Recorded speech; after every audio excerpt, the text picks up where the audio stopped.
là, c'est quand même un peu compliqué, peut-être. Voilà, donc. Mais oui, ça se résume à ça, oui, oui, oui, oui. On a fini sans eux contre Rennes. Oui, Pierrick peut éventuellement, maintenant il y a longtemps qu'il n'a pas joué. Puis c'est un milieu de terrain de formation quand même, donc c'est pas le match idéal pour le lancer peut-être, mais il faudra bien de toute façon avoir une formule. Ouais. Oui, mais non, mais bon, de toute façon il n'y a rien arrêté, et puis voilà. Savani a joué en défense centrale, on n'a pas pris de but, ça peut paraître curieux comme choix, mais bon, à l'arrivée, on a fait une bonne deuxième mi-temps comme ça. Voilà, donc,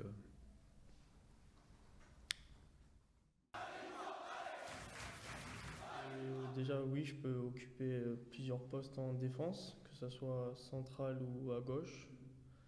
Après, j'ai fait un bon match à gauche, je pense, contre Rennes.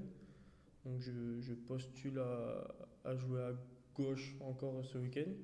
Après, c'est le coach qui va décider de son choix. Mais effectivement, je peux jouer aux deux postes. Après, pour ce week-end, je sais pas. On en saura un peu plus demain, je pense. Donc après, il y a plus de repères, on va dire, même si c'est qu'un match. Mais après, s'il faut jouer dans l'axe, ça ne me pose pas de problème. Les repères, ça arrive vite. faut remettre le contexte.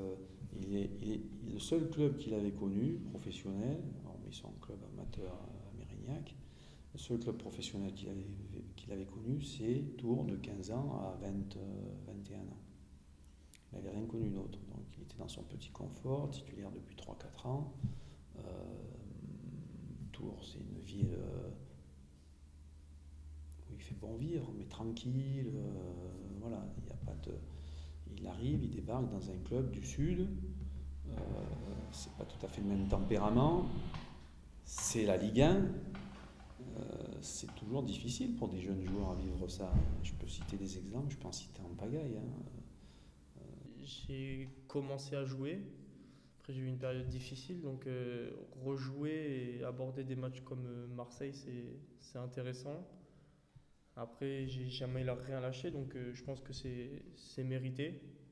Et je vais continuer pour encore jouer les matchs qui arrivent comme Bordeaux, Monaco, Lyon, qui sont des gros matchs aussi. Justement, comment tu l'as vécu? Que l'ambiance est spéciale là-bas. C'est un beau stade également, avec une très belle équipe. Donc on a à cœur de jouer ces matchs-là. C'est pour ça qu'on joue au foot d'ailleurs, pour jouer contre des belles équipes, avec une belle ambiance dans des beaux stades. Donc ça sera que du plaisir et tout donner sur le terrain. Difficile. Déjà, nous, on n'a pas de très bonnes stats sur le troisième match dans la semaine. Quand ça nous arrive, je crois que c'est la 5e fois. On n'a pas de très bonnes stats. Et puis c'est toujours plus difficile quand vous n'êtes pas à égalité. C'est-à-dire que l'équipe que vous allez jouer, elle ne fera que son deuxième match. Enfin, on ne va pas jouer de la semaine. Voilà. Donc, souvent, c'est à notre avantage parce que nous, on joue pas. On joue moins en semaine que d'autres, que ceux qui jouent les Coupes d'Europe notamment. Et pour une fois, ça serait un handicap supplémentaire.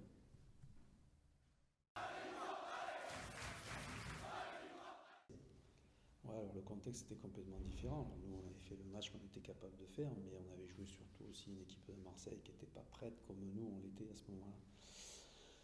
Nous, on avait eu cette semaine de préparation avec pratiquement tout notre effectif depuis le début. Eux, ils récupéraient les joueurs un par un, ils arrivaient de la Coupe du Monde.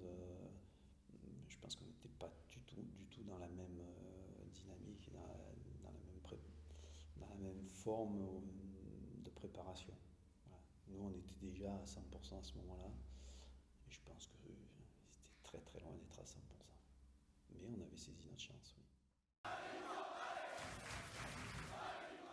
Un plan anti-Balotelli, un plan anti-Thauvin, un plan anti-Payet. On va juste espérer qu'il ne soit pas dans un grand jour, c'est tout, parce que ça reste des joueurs exceptionnels, capables de faire la différence à tout moment et individuellement. Donc il faudrait faire des plans sur beaucoup de joueurs. Il n'y a pas de plan anti-Balotelli. Non, non, pas du tout. Il y a des joueurs à côté qui sont aussi performants comme Thauvin ou Campos.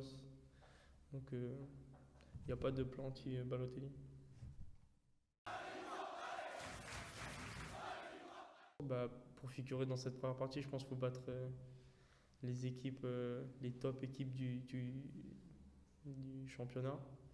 Et là, il y a que des, enfin, on arrive sur des matchs avec des matchs qui sont importants, avec des équipes qui sont au-dessus de nous. Donc, ça sera là où on pourra se jauger pour voir si on peut faire mieux que le maintien, entre guillemets.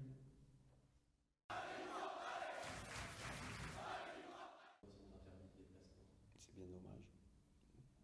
Malheureusement, comme je le dis à chaque fois, on peut regretter que ce soit les supporters nîmois aujourd'hui, que ce soit les supporters X ou Y un autre jour. C'est vraiment, vraiment dommage que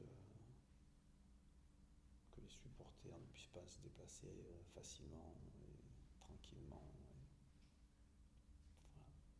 C'est un constat. Le football a besoin de ses supporters. Peut-être pas de quelques-uns, quelques-uns qu'on s'en priverait, mais d'une manière générale, le football a besoin de ses supporters et se priver voilà, de belle ambiance dans les stades. Hein, si on continue, on va vider les stades. C'est un problème qu'il faut vite régler quand même, parce que voilà, il y a un danger pour le football français, là, je pense. Certains pays ont réglé ces problèmes, pourquoi on n'y arriverait pas?